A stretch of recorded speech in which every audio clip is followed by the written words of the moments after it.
Sim. Oi, Adriane! Adriane, oi! Oi, Magda! Arrasou! Que legal! Tudo bom, Magda? Tudo bom contigo? Tudo bem. Olá, pessoal, tudo bom? Aqui é a Adriane, sou fonoaudióloga coach, doutora em educação e eu tenho esse canal, Arrasou! Para trazer notícias em português para vocês. Tudo bom, Magda? É um prazer Você. ter aqui no meu canal. Você é a primeira pessoa que eu estou entrevistando de outro país. Que legal, privilégio. A Para mim é um Magda, prazer estar participando aí contigo. que bom. A Magda, ela é psicopedagoga, neuropsicóloga e mestre em educação. E ela mora no Brasil, na cidade de São Leopoldo, que fica no Rio Grande do Sul. Então, hoje, Magda, eu gostaria de conversar contigo sobre um pouco da situação que está no Brasil. Mas antes, eu queria dar notícias, as últimas notícias que estão acontecendo aqui na Alemanha, né? Que já faz alguns dias que eu não tenho feito vídeo, mas eu queria dar também essa surpresa de falar contigo e ser a minha primeira entrevistada. Então, a gente está no dia de hoje, que é 5 de abril de 2020, com 96.108 casos de infecção e 1.446 mortes, né? Eu fico aqui em Munique, na Baviera, e é o estado que tem mais infecções no momento. Mas o governador disse para a gente ter um pouco mais de cautela, que todas as medidas que o governo tem tomado estão dando resultados, né? Porque eu não sei, Magda, se tu ficou sabendo, mas há 2 semanas atrás, há 3 semanas atrás, o governo decidiu fechar todas as escolas, todos os jardins de infâncias daqui, porque o número de infectados estava a cada 2 dias e meio dobrando o número, né? Então, eles fecharam, foi a primeira providência, depois eles tiveram a providência de fechar todos os restaurantes, todos os estabelecimentos comerciais e também algumas precauções de andar aqui na rua na Alemanha, né? Por exemplo, que não pode, só pode andar de 2 pessoas e somente quem está na mesma casa, né?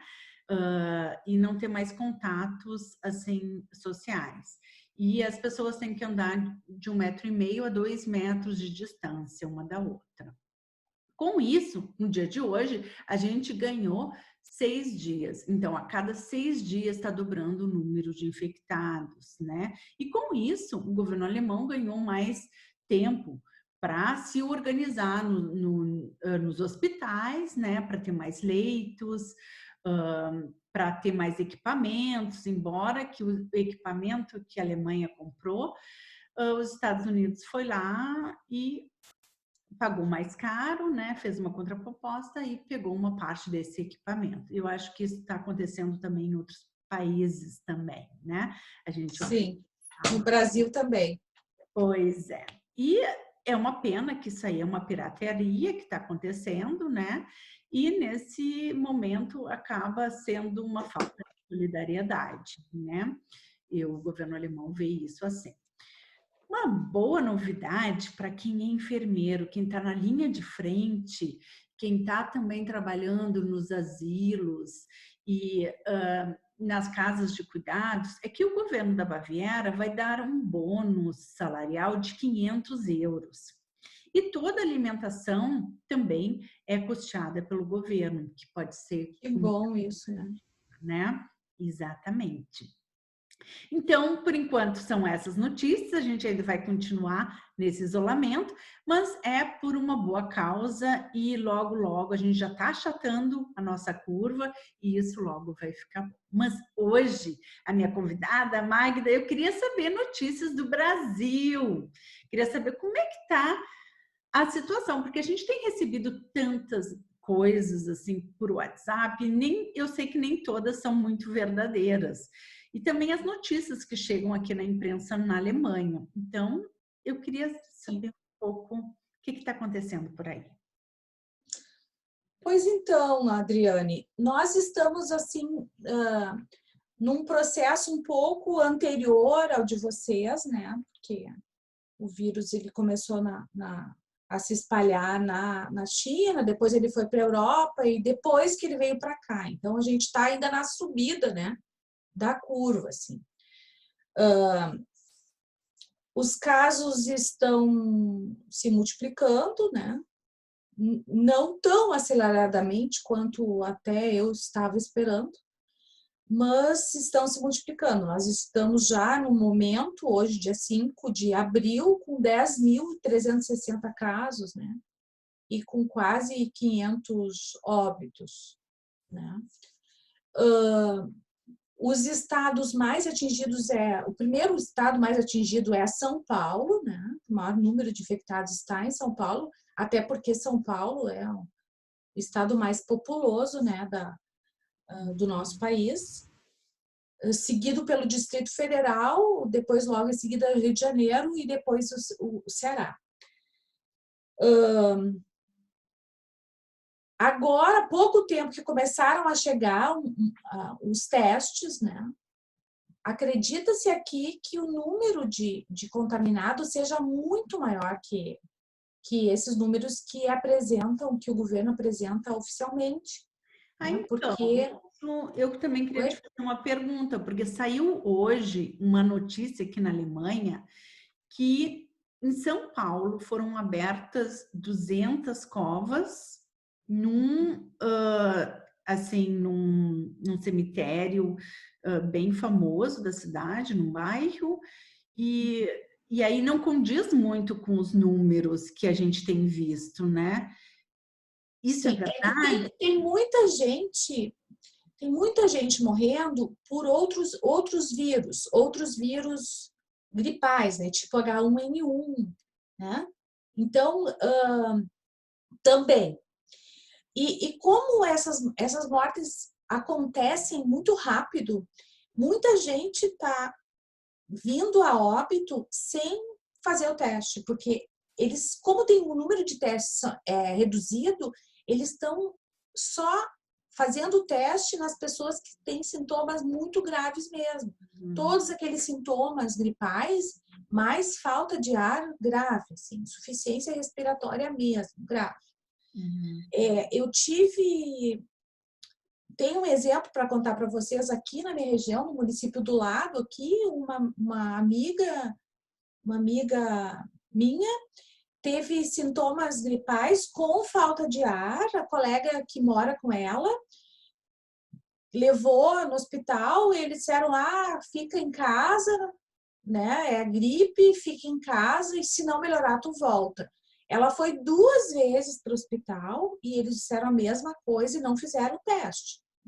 Aí, na terceira vez, que ela passou muito mal, que ela ficou sem ar mesmo, aí, só na terceira vez que ela foi ao hospital é que fizeram o teste. Agora, nós estamos esperando o resultado. Então, assim, eu acho que esses números, eles são muito maiores em função de não estar fazendo, das pessoas não estar fazendo os testes mesmo. Né? Para tu ter uma ideia, agora aqui na minha região, é uma região universitária, a gente tem algumas universidades aqui na volta, e tem uma que está fazendo os testes. E eles receberam um número X de testes para os municípios da região aqui do Vale do Rio dos Sinos, que é a região onde eu moro, aqui no Rio Grande do Sul. E o meu município, é um município de mais de 200 mil habitantes, ficou com 600 testes. Imagina 600 testes para uma população de mais de 200 mil habitantes. É muito pouco mesmo. Então, como eles têm um número pequeno de testes, eles usam só para casos muito graves. Então, eu suponho, né, que tenho muito mais pessoas contaminadas, de repente com sintomas leves, né, e outros óbitos que não chegaram a ser testados, né. Inclusive, em São Paulo, eu li na imprensa que uma senhora de 78 anos faleceu em final de janeiro e eles recolheram o material, ela foi sepultada, eles recolheram o material. E só agora eles fizeram o teste e ela foi positiva para coronavírus. Então, Olha só que interessante. tempo. Então, eles colheram o material, mas eles não tinham acesso ainda nesse período ao teste. Então, eles colheram o material, guardaram o material e fizeram agora e já viram, então, que ela faleceu de coronavírus. Até eu estava ouvindo o ministro da Saúde, no pronunciamento dele, que no caso, esse óbito, ele foi colocado como, se eu não me engano, o primeiro caso de morte no Brasil. Ah, entendi, claro. Porque não é pelo dia do óbito, não é pelo dia que sai o resultado que eles colocam. Entendi. Então, esse número pode variar, né? Pode estar crescendo, claro. A gente acredita que tem muito mais gente contaminada, com certeza. Porque existe aquele período de incubação, né? Que a pessoa fica assintomática e tá passando para as outras pessoas, né? Eu não tenho nenhum sintoma e eu tô me relacionando com as pessoas, né? Quer dizer, estava, né? Antes da quarentena. Exatamente. Como é que está o isolamento no Brasil? Isso está sendo feito? De que forma está sendo feito? Quais são as medidas que o governo tem tomado? Pois existe uma crise política aí, né? Vocês devem estar acompanhando pela imprensa, onde os governadores, no primeiro momento, principalmente os governadores do Nordeste, se reuniram e decretaram que iam entrar em quarentena, e alguns outros governadores, né? Felizmente, o governador do Rio Grande do Sul, do nosso estado aqui, ele suspendeu as aulas, né? Baixou o decreto, suspendeu as aulas, e num primeiro momento até o dia 15 de abril, agora ele já prorrogou para o dia 30. Isso causou uma crise política porque o governo federal não tinha esse entendimento. Num segundo momento, com o aumento do número de casos, o próprio ministro da Saúde contradisse, né, o presidente, dizendo que sim, que tinha que fazer isolamento social para conter, então, esse avanço, né, no número de contaminados, porque senão, com certeza, teria um colapso na rede de saúde. Não só pública, mas pública e privada. Porque nós não temos números de leitos de UTIs, respiradores, monitor cardíaco, toda aquela parafernália de que precisa, né? Porque não é só respirador, né? A UTI ela tem vários equipamentos, né? Que com certeza nós não teríamos, né? E que ia morrer muito mais gente. Então, assim, aí o presidente foi para a televisão, dizendo que para as redes sociais, não me lembro se foi no pronunciamento oficial ou o oficial da rede social, dizendo que não precisava, que era só uma gripezinha. Isso criou uma crise política, né, grande, até dentro do próprio governo, né? Porque agora os ministros também estão apoiando a quarentena, o isolamento social, porque tem esse entendimento, né? Então, assim, tá complicado nesse sentido, né? Porque imagina, no momento que o presidente da República vai para a mídia, né? Para a televisão, para as mídias sociais, dizendo que é só uma gripezinha, as pessoas que são menos esclarecidas, elas vão para a rua. Porque existe uma preocupação muito grande com a questão econômica, né? Claro, e é justamente isso que eles também não se dão conta, porque além de não ter leito suficiente, não é só ter o leito, né? Tu tem que ter o equipamento, como tu falaste, todas também as roupas que os médicos trazem. Todos os EPIs e os profissionais, né? Para poder também se preservarem, porque eles estão também na linha de frente, né? E não existe. São Paulo tem 800 trabalhadores da saúde afastados. 800, imagina. É muita gente. entre médicos, enfermeiros, técnicos, pessoal da manutenção, da higiene, da limpeza. E isso causa toda uma reestruturação também do governo, né?